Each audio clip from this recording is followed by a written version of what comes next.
mentioned authoritarianism. You've met Vladimir Putin. In your memoir, No Higher Honor, you note that you first met him in 1992 in St. Petersburg when he was deputy mayor. You're expert, Soviet Union, then Russia. You dealt with him directly during the George W. Bush administration. I'm not going to ask you to peer into his soul, but what should our audience understand about what it's like to deal with him? Vladimir Putin has kind of two speeds. One is try to humiliate, the other is try to intimidate. And so when you go into a conversation with him, you have to recognize that. In a funny sort of way, we had a reasonably good relationship because he knew that I was a Russianist. He thought that I understood them better. He told me when I became secretary, now we will get because you're a Russianist, we will get the attention that Russia deserves. And I remember thinking, you don't think I spend a lot of time on Russia?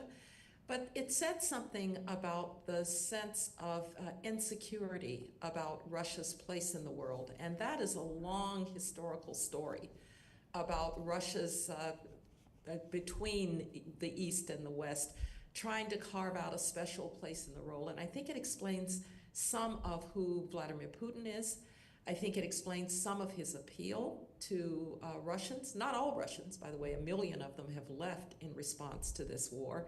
They are the most educated, the most Western-facing. But you just have to understand that sense of insecurity. The other piece of it, of course, is that he once told me, Russia's only been great when it's been ruled by great men like Alexander II and Peter the Great. Now, he didn't say Stalin. He didn't say Lenin. He's a nationalist, and he wants to reestablish the Russian Empire.